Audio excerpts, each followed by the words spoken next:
Hello friends, welcome to my channel. நம்ம சேனலில் இன்றைக்கி என்ன பார்க்க போகிறோம் அப்படின்னா, வீட்டிலையே குறைஞ்ச செலவில் சுலபமாக டிஷ்வாஷ் லிக்விடு தயாரிக்கிறது எப்படி அப்படி தான் பார்க்க போகிறோம். இது வந்து ஒரு மல்டி பர்பஸ் கிளீனராகவும் யூஸ் பண்ணிக்கலாம். வீடு அலச, பாத்திரம் கழுவ, நம்ம அடுப்பு அலச, வேணும்னா சம்டைம்ஸ் துணி துவைக்க லிக்விட் இல்லாத போது இதை யூஸ் பண்ணிக்கலாம். சரி வாங்க, இதை எப்படி செய்கிறேன்னு நம்ம வீடியோக்குள்ளே போய் பார்க்கலாம். இதுக்கு தேவையான பொருட்கள், நான் 100 கிராம் காஸ்டிக் சோடா பாக்கெட் எடுத்திருக்கேன். மொத்தம் 200 கிராம் காஸ்டிக் சோடா. இதை நம்ம லை பண்ண போகிறோம். இதுக்கு வந்து நம்ம சில்வர் சட்டியும் கரண்டியும் எடுத்திருக்கோம். பிளாஸ்டிக் வேணாலும் யூஸ் பண்ணிக்கலாம். எஸ்எல்இஎஸ் வந்து 600 கிராம், இல்லைன்னா 1/2 லிட்டர் வேணால் எடுத்துக்கோங்க. சமையல் சோடா, ஆப்ப சோடான்னு சொல்லுவோம்ல, அது 50 கிராம். Citric acid 50 gram. அடுத்து நம்மளுக்கு வந்து ஆசிட் சிலரி 1 லிட்டர் வேணும். இது வந்து அழுக்கு எடுக்கிறது. அடுத்து நம்ம தண்ணி வந்து 5.5 லிட்ரு எடுத்துக்க போகிறோம். நம்மளுக்கு வேணும்னா உப்பு வந்து வீட்டில் உள்ள உப்பையே நம்ம யூஸ் பண்ணிக்கலாம். இது ஒரு திக்னிங் ஏஜெண்ட்டாக வந்து நம்மளுக்கு யூஸ் ஆகும்.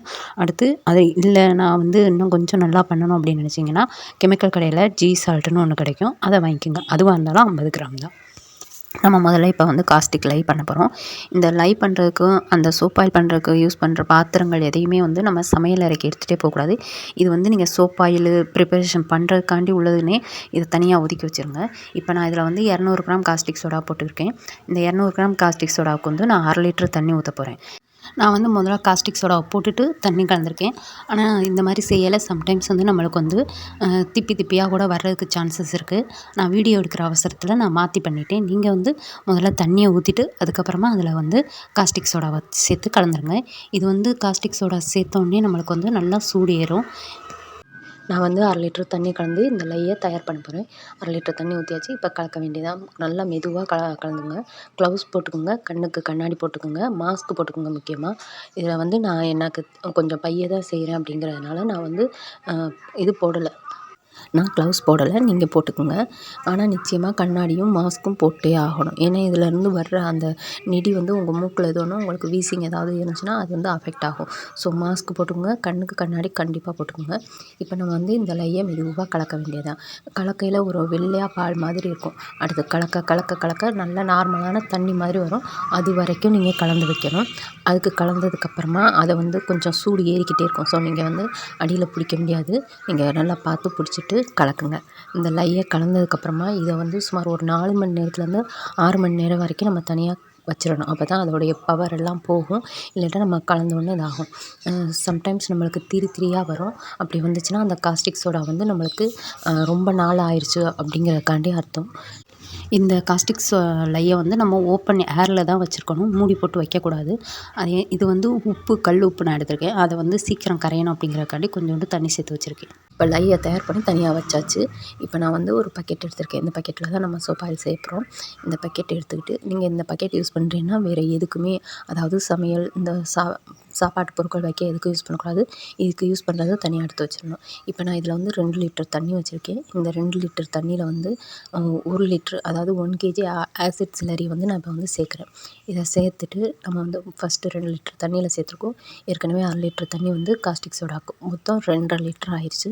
நம்ம இப்போ பண்ண போகிறது வந்து 7 லிட்ரு சோப் ஆயில். இப்போ ஆசிட் சிலரியை நல்லா ஊற்றிட்டு நீங்கள் வந்து ஒரு கம்பு இருந்தாலும் ஓகே, இல்லாட்டா பிளாஸ்டிக் இந்த மாதிரி பைப்பை வச்சு நீங்கள் கலக்கிக்கோங்க. இதை நல்லா கலக்குங்க. நுர வர்ற அளவுக்கு நல்லா தண்ணியும் ஆசிட் சிலரியும் ஒன்றா சேரணும். நம்ம கலக்கும் போதே தெரியும், அது கட்டியாக அப்படியே ஒரு ஜெல் ஃபார்ம் மாதிரி வரும்னு. அந்த மாதிரி நல்லா கலக்கிக்கிறோங்க. நல்லா கலக்குங்க. நீங்கள் எவ்வளோக்கு எவ்வளோ கலக்குறீங்களோ அவ்வளோக்கு அவ்வளோ இந்த உங்களுக்கு சோப் ஆயில் நல்லா கிடைக்கும். நம்ம இப்போ வந்து 5.5 லிட்ரு தண்ணி எடுத்துருக்கோம். 1 லிட்ரு ஆசிட் சிலரி, 1/2 லிட்ரு எஸ்எல்இஎஸ் எல்லாம் நம்ம போடுற பொருட்கள் எல்லாம் சேர்த்து 7.5 லிட்ரு 8 லிட்டருக்குள்ளே வந்து நம்மளுக்கு கிடைக்கும். ஆனால் இந்த நம்ம செய்கிறது வந்து ரொம்ப திக்காக கிடைக்கும். அதனால் நம்ம என்ன பண்ணுறோம்னா, நம்ம செஞ்சதுக்கப்புறம் உங்களுக்கு வேணும் அப்படின்னா நீங்கள் திக்காகவே வச்சுக்கிட்டு பாத்திரம் விளக்கையில் வந்து கொஞ்சம் கொஞ்சமாக தண்ணியை சேர்த்து கலந்துக்கிட்டு நீங்கள் யூஸ் பண்ணிக்கலாம். அடுத்ததாக வந்து நம்ம எஸ்எல்இஎஸ் 1/2 லிட்டர் சேர்க்க போகிறோம்.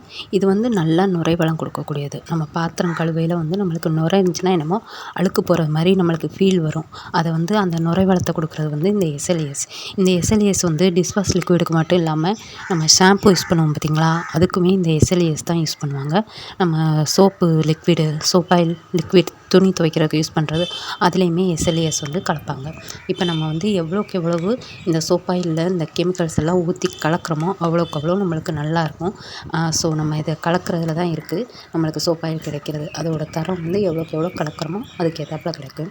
இப்போ நல்லா இதை வந்து கலக்கியாச்சு. இது நல்லா கலக்கணுன்னு நுரை வரும். இதை எவ்வளோக்கு எவ்வளோ கலக்கிறீங்களோ அவ்வளோக்கு எவ்வளோ இந்த கெமிக்கல்ஸ் எல்லாமே ஒன்றா சேர்ந்தால் தான் நல்லா வந்து சோப் ஆயில் தரமானதாக கிடைக்கும்.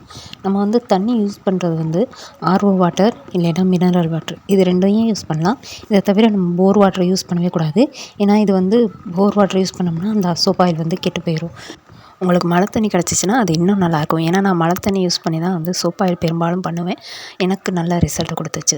ஆனால் பெரும்பாலானவங்க வந்து ஆர்ஓ வாட்டர் மினரல் வாட்டர் தான் யூஸ் பண்ணுவாங்க. நம்மளுக்கு மழை தண்ணி இருந்துச்சுன்னா இன்னும் நல்லாயிருக்கும். நல்ல ரிசல்ட் கிடச்சிச்சு எனக்கு.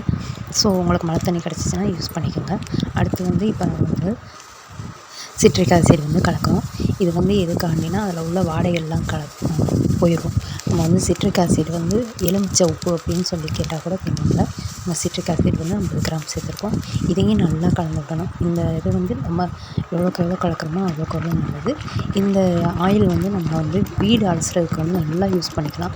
வீடு பளிச்சுன்னு இருக்கும். உங்களுக்கு நுரைகள் இன்னும் அதிகமாக வேணும், வீடு அலசும்போது எனக்கு நுரை நல்லா இருந்துச்சுன்னா தான் பிடிக்கும் அப்படின்னு நினைக்கிறவங்க எஸ்எல்இஎஸ் வந்து 1/2 லிட்டருக்கு பதிலாக 600 கிராம் சேர்த்துக்கலாம்.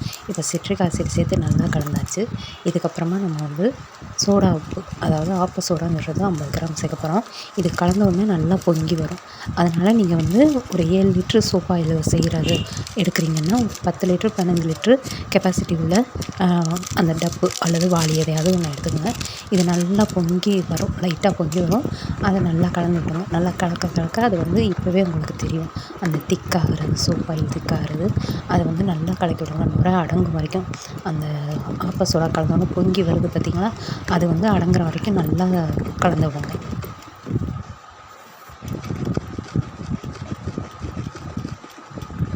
இதை நீங்கள் வந்து பிஸ்னஸாக கூட எடுத்து செஞ்சுக்கலாம். அப்படி நான் பிஸ்னஸாக செய்ய போகிறேன் அப்படிங்கிறவங்க நிச்சயமாக வந்து நீங்கள் ஆர்ஓ வாட்டரோ இல்லைன்னா மினரல் வாட்டரோ தான் கலக்கணும்.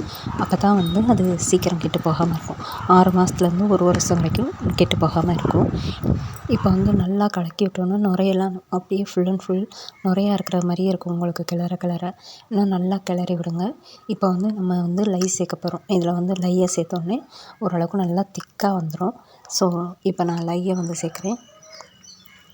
காஸ்டிக் லை நம்ம செஞ்சு வச்சுருந்தோம் இல்லையா, செஞ்சு வச்சு ஆற வச்சுருந்தோம். ஒரு 4 மணி நேரம் அல்லது 6 மணி நேரம் வரைக்கும் அதை ஆற வச்சுருந்தோம். அதை வந்து இந்த காஸ்டிக் லை வந்து கலந்தோடனே அதில் கொஞ்சம் கொஞ்சம் தூசி இருக்கிற மாதிரி இருக்கும், சின்ன சின்ன தூசிகள் இருக்கும். ஸோ நம்ம வந்து வடிகட்டி வச்சிடலாம். நான் வந்து இப்போ அதை வடிகட்டி வச்சுருக்கேன். இதை வந்து நான் அப்படியே சேர்க்குறேன். சேர்த்துட்டு அந்த வடிகட்டிலையும் அந்த சல்லடையும் நம்ம வந்து வேறு எதுக்கும் யூஸ் பண்ணக்கூடாது. அதை வந்து நம்ம அதையும் இரும்பு சல்லடை சொல்லுவோம் பார்த்திங்களா, இரும்பு வடிகட்டுறது, டீ வடிகட்டி அந்த இரும்பில் இருக்குமா ஜூஸ் வடிகட்டுற மாதிரி, அந்த மாதிரி இருந்துச்சுன்னா அதுலேருந்து வடிகட்டிக்கோங்க. இல்லை வடிகட்டாமல் கூட நீங்கள் சேர்த்துக்கலாம். நான் வடிகட்டி தான் சேர்த்துருக்கேன். இப்போ இதை வந்து நல்லா கலக்கி விடுவோம்.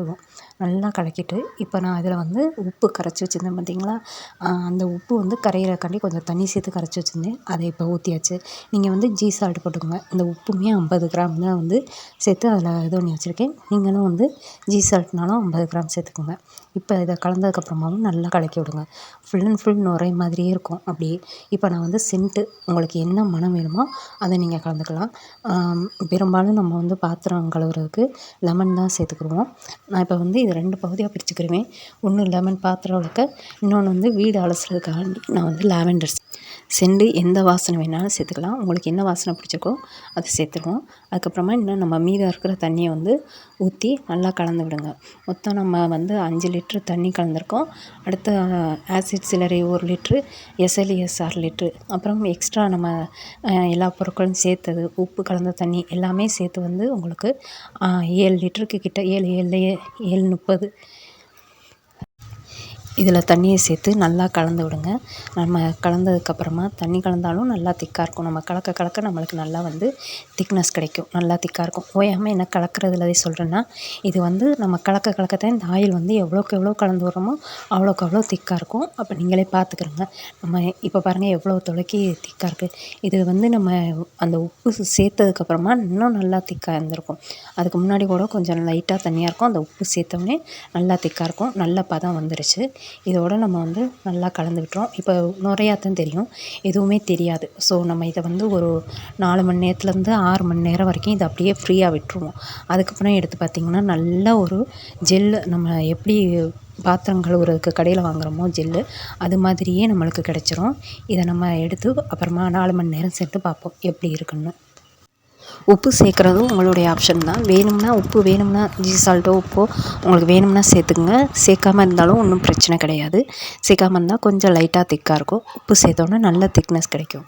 இப்போ நம்ம இதை வந்து அப்படியே ரெஸ்ட்டாக விட்டுற போகிறோம். ஒரு 4லேருந்து 6 மணி நேரம் விட போகிறோம். இப்போ நீங்கள் ஈவினிங் பண்ண ஆரம்பிக்கிறீங்க அப்படின்னா ஒரு நாள் நைட்டு ஃபுல்லாக விட்டுட்டு காலையில் பாருங்கள் நல்லா தெரிஞ்சிருக்கும். இப்போ நம்ம வந்து இதை ரெஸ்ட்டாக விட்டுருவோம். இப்போ நல்லா கலந்தாச்சு. இப்போ இது நுரையாத்தான் இருக்கும்.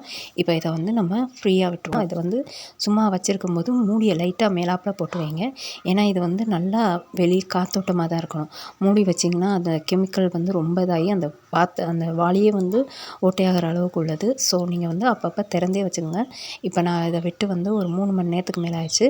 பாருங்கள் பாதி நுரை அடங்கிட்டு அப்படியே எப்படி ஜெல்லாக இருக்குன்னு பாருங்கள். இப்போ நான் இதில் வந்து கலர் சேர்க்கலை.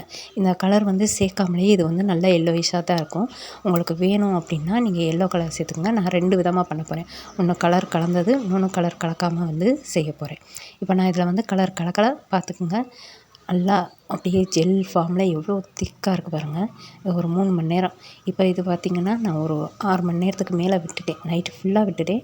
இப்போ காலையிலே எடுத்து பார்த்துருக்கேன். பாருங்கள் நல்லா ஒரு எல்லோயிஷ், இந்த ப்ளூ கலர் வாளிங்கிறதுனால உங்களுக்கு வந்து நல்லா அந்த லைட் வெளிச்சத்தில் தெரியும்னு நினைக்கிறேன். இருந்தாலும் பக்கத்தில் பாருங்கள். இது வந்து நான் கலர் கலக்காமல் வச்சுருந்தேன். எவ்வளோ தொலைக்கி இருக்குது பார்த்துக்குங்க. இதுதான் இந்த லிக்விடை வந்து நான் எல்லோ கலர் சேர்த்துருக்கேன். எல்லோ கலர் அப்புறம் லாவெண்டரு இந்த ஃப்ராக்ரன்ஸ் சேர்த்துருக்கேன். ஏன்னா இது வந்து நான் வீடு அலசுறதுக்காண்டி யூஸ் பண்ணுவேன். இது நம்ம எவ்வளோக்கு எவ்வளோ எல்லோ கலர் சேர்க்குறோமோ அவ்வளோக்கு எவ்வளோ நல்லா தெரியும். இந்த வீடியோ உங்களுக்கு ரொம்ப பிடிச்சிருக்குன்னு நினைக்கிறேன். நான் எந்த அளவில் எவ்வளோ சொன்னனோ அதே மாதிரி நீங்கள் செஞ்சீங்கன்னா pH லெவலும் கரெக்டாக இருக்கும். தேங்க்யூ.